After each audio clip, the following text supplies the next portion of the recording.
Angel and Billy to Raw. Let's see. Welcome, Angel and Billy, to Raw and Cooked Vegan. Thank Thank you you. for inviting us. Yeah, great to have y'all. Oh, and tell me your daughter's name again. Her name is Eliana. Eliana. Eliana. Okay. All right. So I want you guys to first tell me. I guess the first question is: were you guys vegan when you met, or did you guys kind of go on this path together? Yeah, we went on this path together. When we first met, we were totally sad eaters. Yeah, real bad. It was bad. It was probably about as bad as it could get. Yeah, I grew Okay. up pretty much on the farm, so you know how farm life is. Yeah, Definitely. Definitely. All right. And are you guys from North Carolina originally? we are. Yeah. Yeah. Okay. All right. So tell me, first tell me, for both of y'all, and you can take turns, whoever wants to go first, what was it like growing up? And you said, you were growing up on the farm. It was kind of sad. Did your parents cook a lot from the garden, or was it a lot of packaged stuff? Um, well, we grew our own animals, and we did have a garden. We ate a lot from the garden, and we did eat the animals and things like that. We had chickens, pigs, cows, things like that. But I knew then that I wasn't really happy with the lifestyle that I had. I just didn't know what I was looking for. Yeah, I think it had a big impact on him because they did slaughter the animals. Yeah, I actually watched it a few times, and I just couldn't eat it, you know. So Yeah. you Yeah. get close to them and things like that, and I knew it wasn't right. It Uh-huh. felt like it was. Yeah. And how about you, Angel? Did you also grow up on a farm, or what was it like for you? Oh no, just a typical household. Nothing, they weren't. It was just a typical American diet, but we never had any junk food around. So Okay.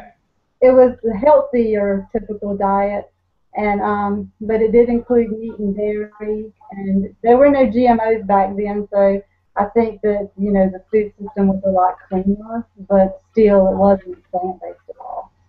Okay. Okay. And how about fitness or exercise? As a child, I was always, because we didn't have any junk food around and we didn't, my family didn't promote overeating, and I was always active. I was always thin as a child and pretty fit as a child. Yeah, and I've done a lot of sports from football to wrestling, things like that. So, we was always in some type of training, because I got a younger brother, and me and him went through sports pretty much together. We were Okay. 2 years Okay. apart. We were right there with each other. Yeah, but Okay. going into like adulthood, in my 20s, I ran into a lot of health problems. I gained a lot of weight, and I developed a lot of health problems that older people, you would probably associate with older people, like high blood pressure, high cholesterol, and basically several other ones too. I probably wouldn't want to go into all of them, but I don't have any of them anymore. Okay, yeah, and I definitely want to hear more. I want to hear more about that, Angel. That's awesome. Um, so tell me, was it getting sick that brought you to this diet?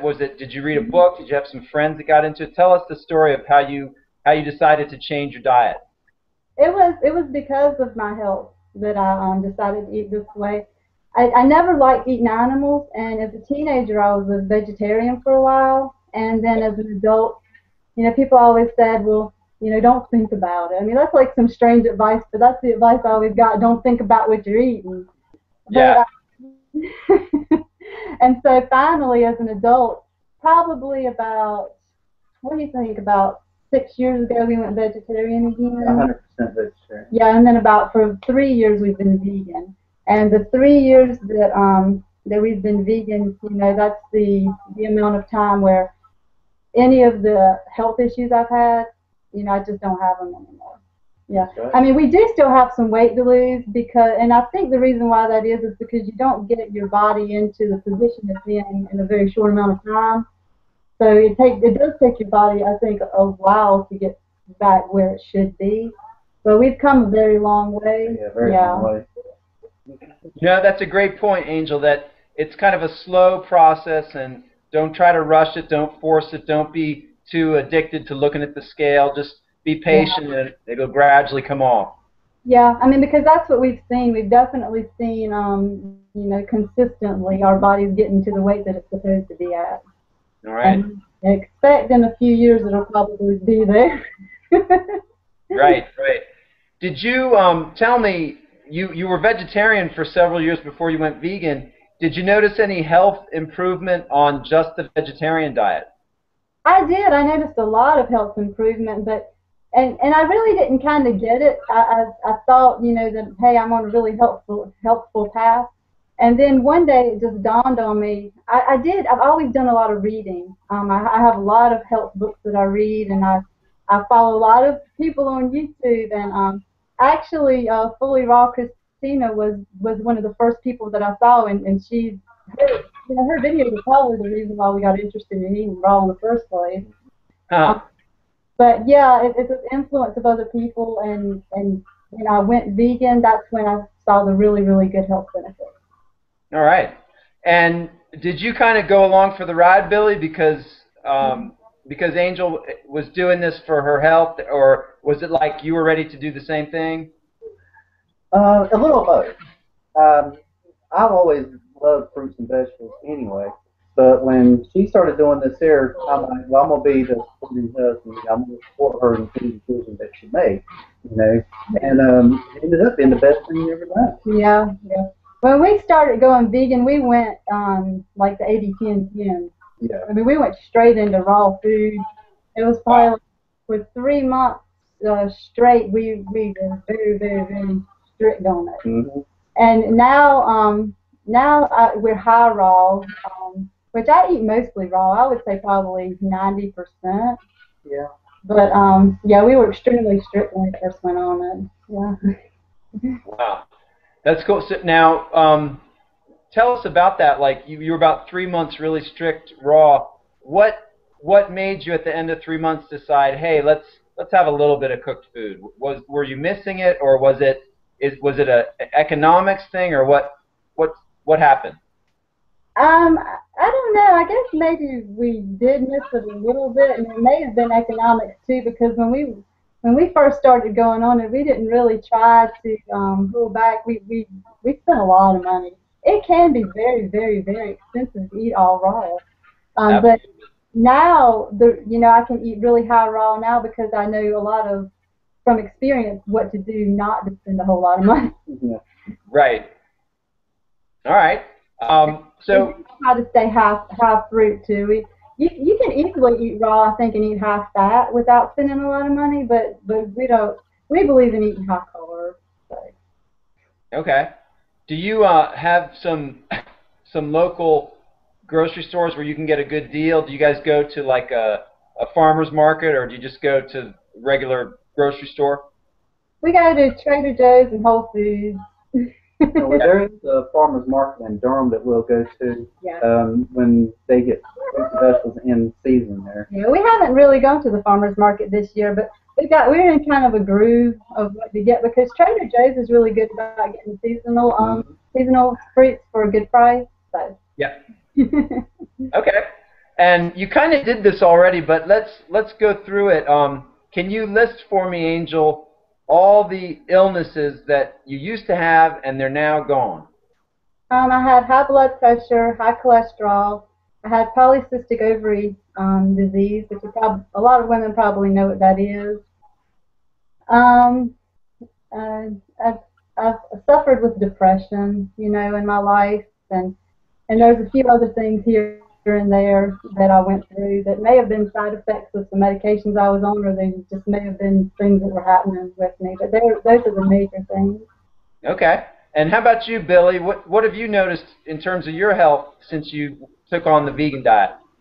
Well, I've noticed that well before I went on vegan, I would try to run and I would just be worn out in like no time. And I'm like, this is normal for me. But now I can run with no problem. I'm not breathing heavy or anything. I had a problem with my left shoulder. But I don't have that problem anymore. I have a problem with my left knee. Don't have that problem Yeah. anymore. Oh, also, yeah, I did used to have problems with my joints. My knees used to bother me terribly, but they don't anymore. Mhm. So, yeah. Those That's are, amazing. and I used to have migraines a lot. And That's one thing that's improved with me too. I used to admit it. you know, but don't have that problem anymore. Yeah, it That's just makes it a lot better. It's really, you know, I still don't feel like I feel perfect all the time, but it's probably 200% better than I used to. yeah, yeah. It's funny too because it's like a gradual process. So Yeah, you start to know what normal is, and you forget how sick you were. that's true.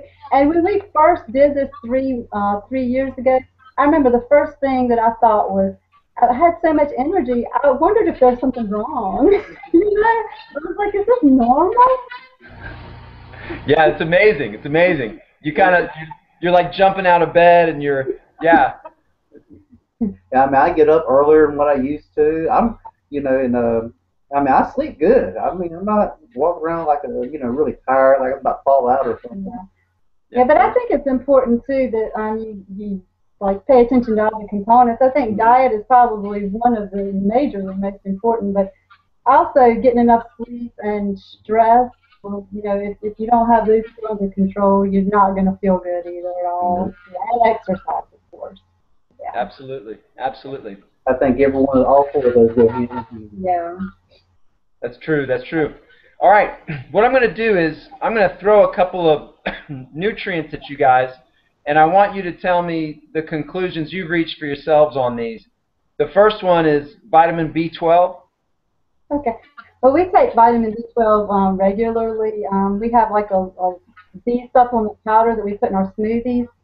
And the reason for that is that I've read up on the deficiency symptoms and that it's irreversible, and so I figure it's better to be safe than sorry, and something like that. That's my personal opinion. Yeah.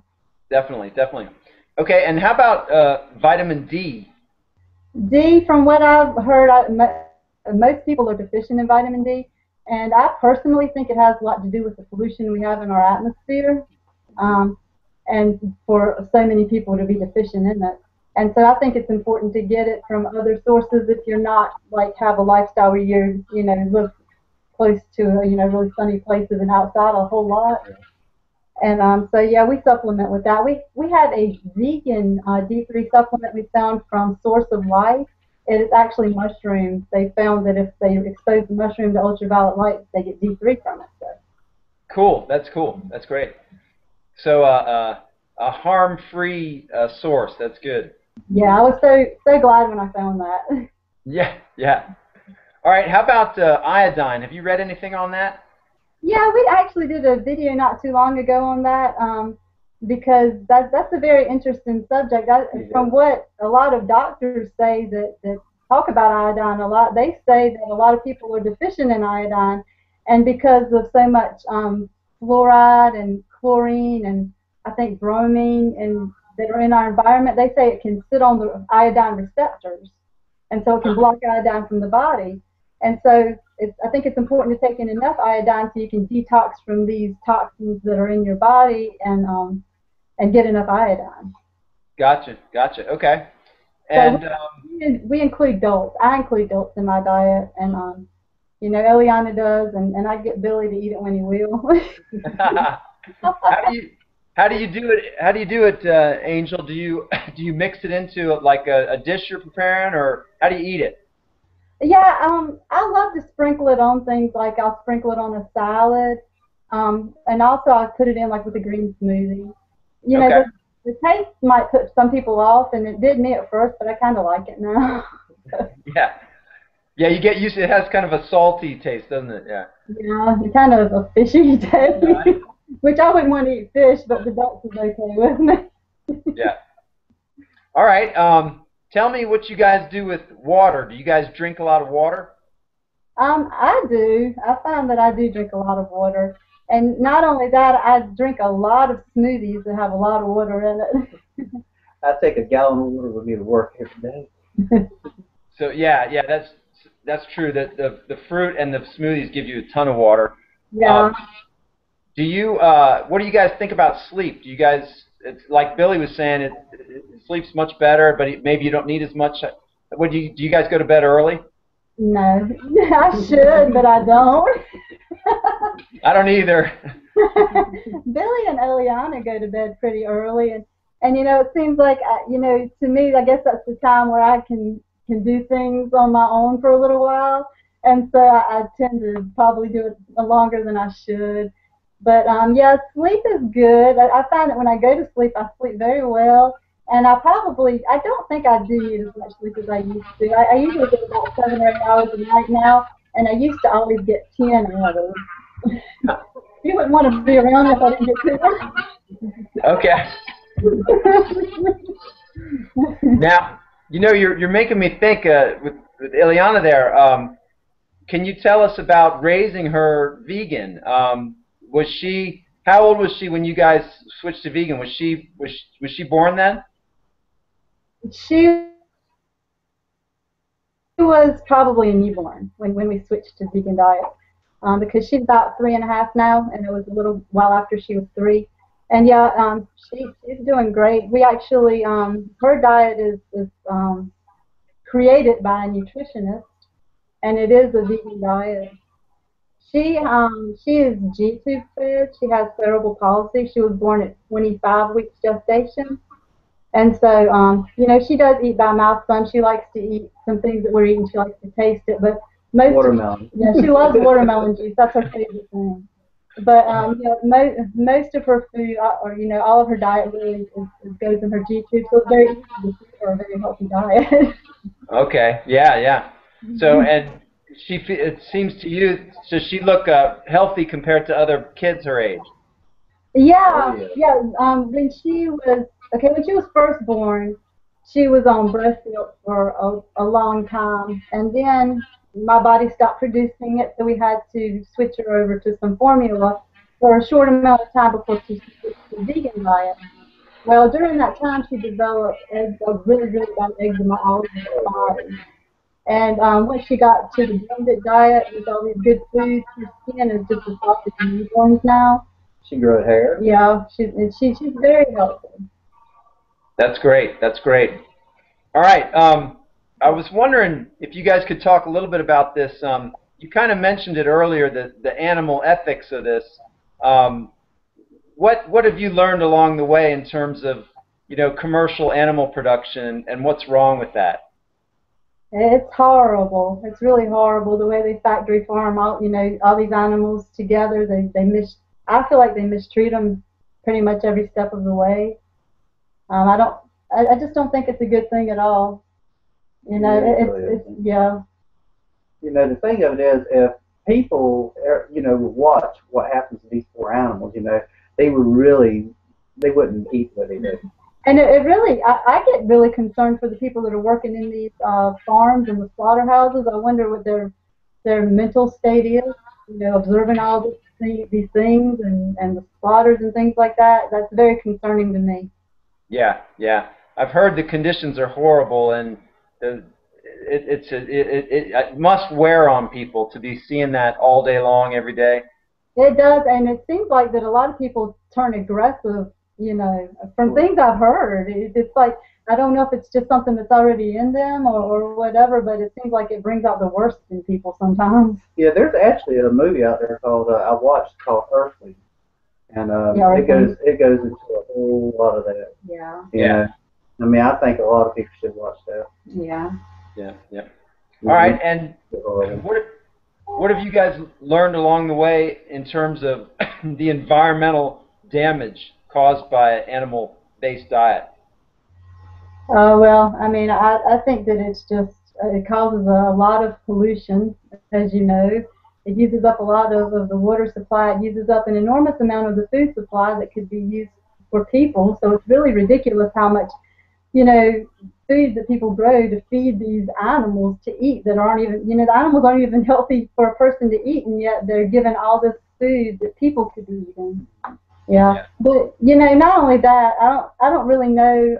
A lot of people who eat animal products, I want them to understand that these animals are eating genetically modified food. So when you eat an animal product that's eating GMOs all of their life, you're getting a lot of that in your body. And I mean, a lot of people might not know a lot or be concerned about GMOs, but for me, that's a really big thing.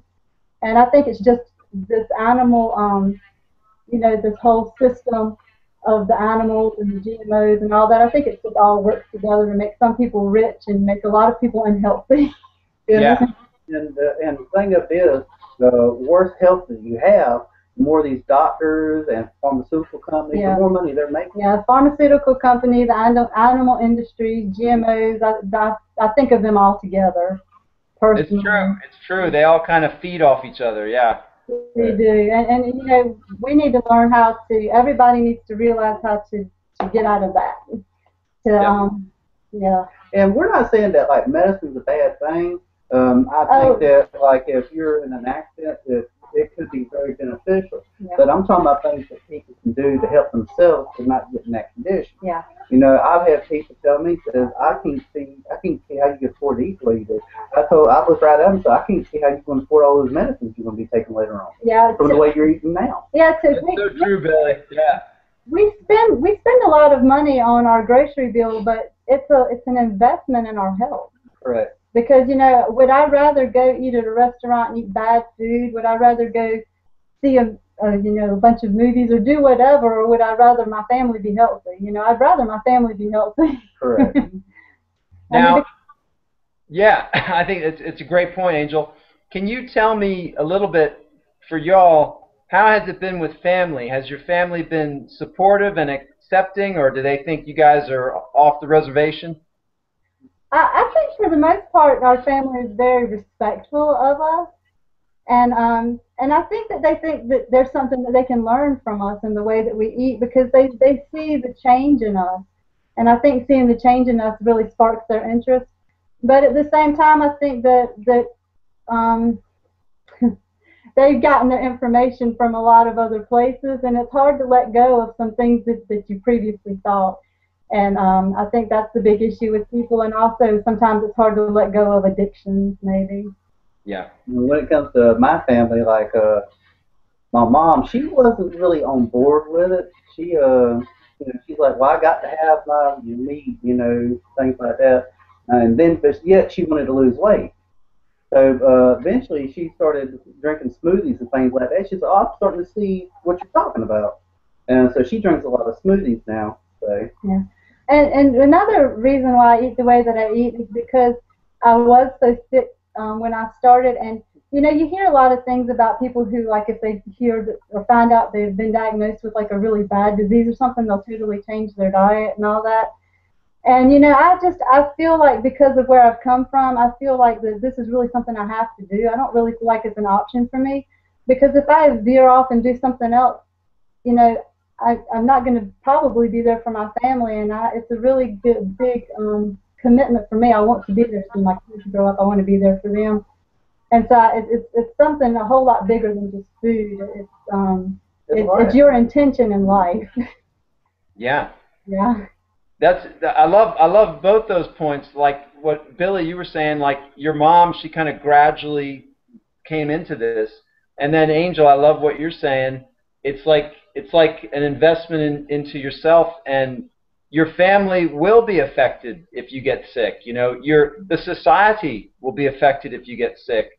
So you could say, it's kind of it's not really a sacrifice because your life improves, but it's a kind of service you're doing to your family and society by being the highest level of health you can be. Yeah, definitely, and it's something that you have to stay on top of. It's really a lifestyle. You have to be committed to it. You have, because it's really just not going to happen. You have to be committed to it. Yeah, yeah. Definitely. So, can you guys give me an average day for you? Like, would you have a smoothie for breakfast and maybe for lunch, or fruit for lunch and then a big salad for dinner? How do you guys do it?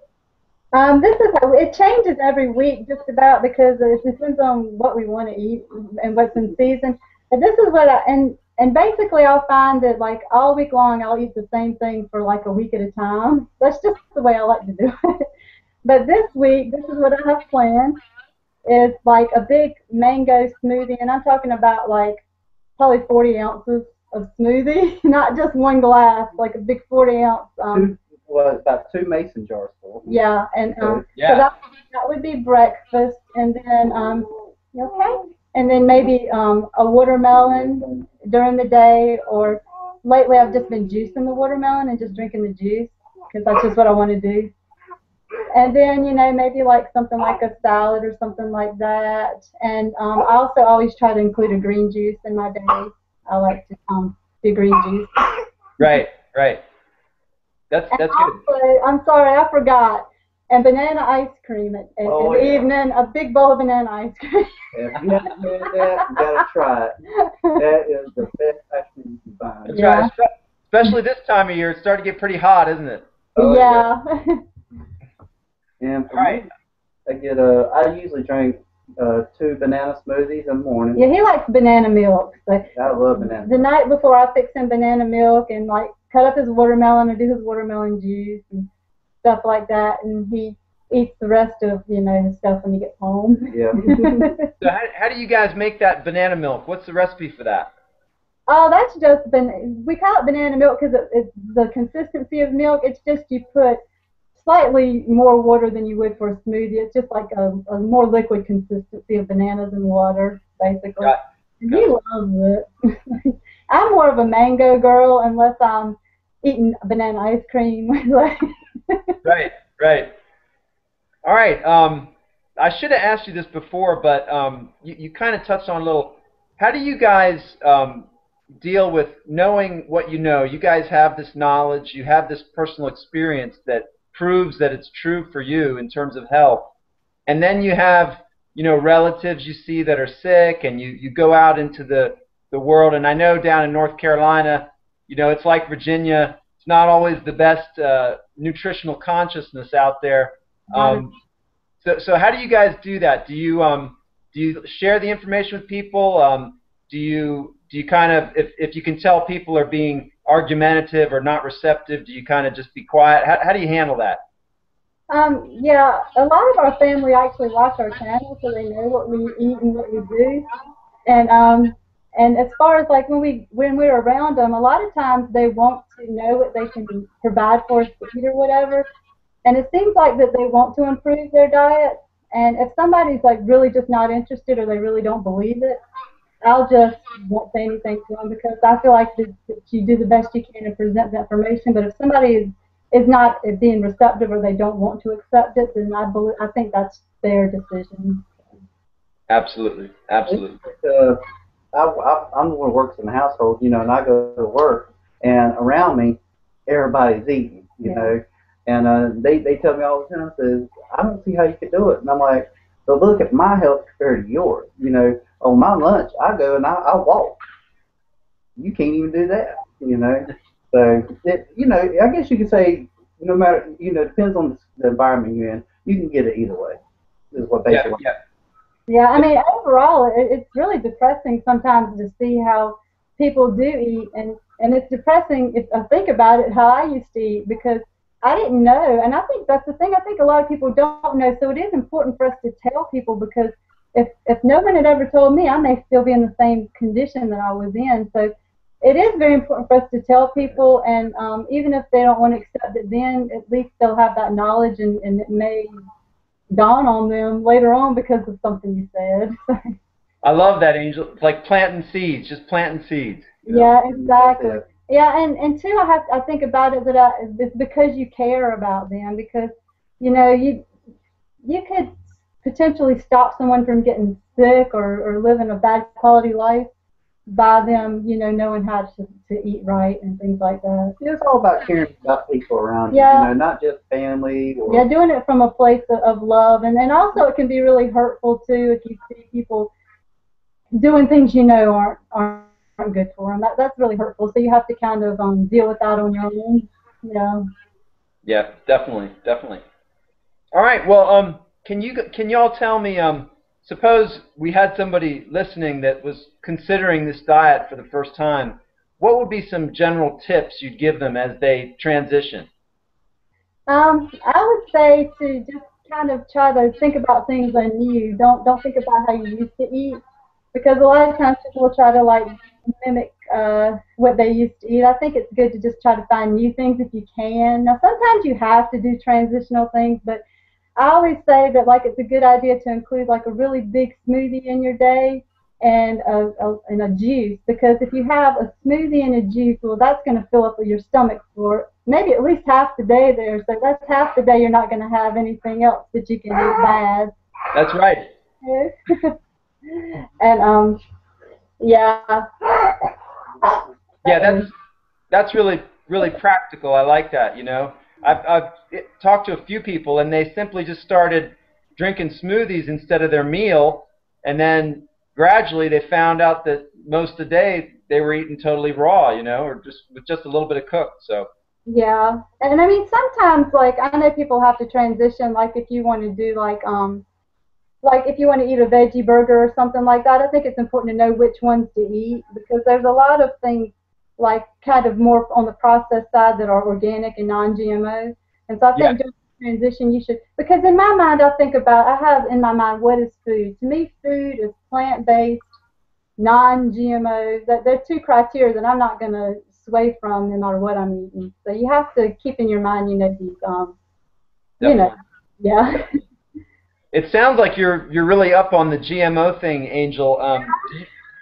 Do you see do you see them passing laws at the federal level that will make GMOs, at least labeling that says if it's GMO or not? I hope so. I think it'll be a really, really hard road for them if they do, because I think that there's so many people within the government that have interests with the companies, you know. So I think that it's all going to start on a grassroots personal level for everyone learning to make decisions for themselves and learning to decipher what's what. I think Definitely. I think that it's all. I think people need to just take on personal responsibility. That's going to be the main thing. Okay. Okay. And then one last thing I remembered. Tell us a little bit about your exercise program. I think you said you walk a little. What do you do in that respect? For exercise right now, I need to get back to doing the rebounding, because I was rebounding every day, and I do walk. I walk Eliana every day, and so that's currently what I do. Billy, he'll get up early in the morning and he'll get on the treadmill and he'll lift weights.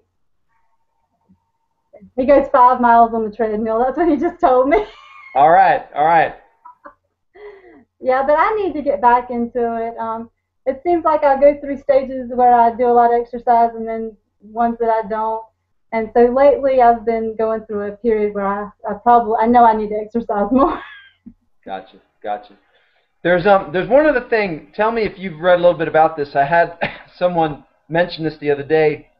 Food combining. Do you think food combining is important? Does that play a role in your diet at all? Somewhat I do. I think that, you know, you have to be careful, like if you're eating fruit, that it digests before you eat fat. And also, depending on how your digestion is, you might not want to eat fat, you know, with other things. I think it really depends on a lot of things, maybe your gut flora and things like that, because I've had times in my life that I had really bad problems with digestion, and then like sometimes where these same things wouldn't affect me so much. But as a general rule, I try to eat fruit, you know, by itself. Sometimes I do put flaxseed in my smoothie, and that doesn't bother me. So, Okay. but yeah, I don't think it's a good idea to eat a lot of fat with a lot of fruit. I think if you eat basically a low-fat diet, you probably won't really run into that much anyway. So. Gotcha. Gotcha. Yeah. Okay. And can you tell the viewers the name of your channel, Angel, and then any websites or any books you want to refer them to? Oh yeah, our channel is called Natural Lifestyle Show, and our website is natural-lifestyle-show.com. And if you just check out our videos and things, we have links below our videos. We have a group on Facebook called Living the Natural Life. So if anybody wants to join us there, we chat with people a lot on that channel. I mean, on the Facebook group. Gotcha. Gotcha. All right. Well, Angel, thank you so much to you and to Billy and to Ileana for taking the time to do this. And I appreciate your patience in getting the technical stuff ironed out. I appreciate your patience. No And problem. You guys are an inspiring family. You know, it's showing the vegan way. It's inspiring. I love to see it. Thank you. Thank you. We plan on keeping on. Yeah, I don't see us changing anything. I mean, we love the way we live. I mean, we're happy. Yeah. A lot happier than what we were in the last 14 years, I think. Yeah. Since we've changed our diet Yeah. and you know. Physically and mentally too. Yeah. Mentally, it makes you a lot lighter and think a lot clearer, a lot more aware. So it's a good thing to do for your brain, I think. It's great. It's great. And then all the people you guys are affecting along the way, it's amazing. Yeah, we plan on keeping on shining the light. Right. All right. Well, y'all take care and stay cool down there in North Carolina, all right? Yeah, you You too. too. Thanks for inviting us. Bye. All right. Real pleasure. Take care. You too.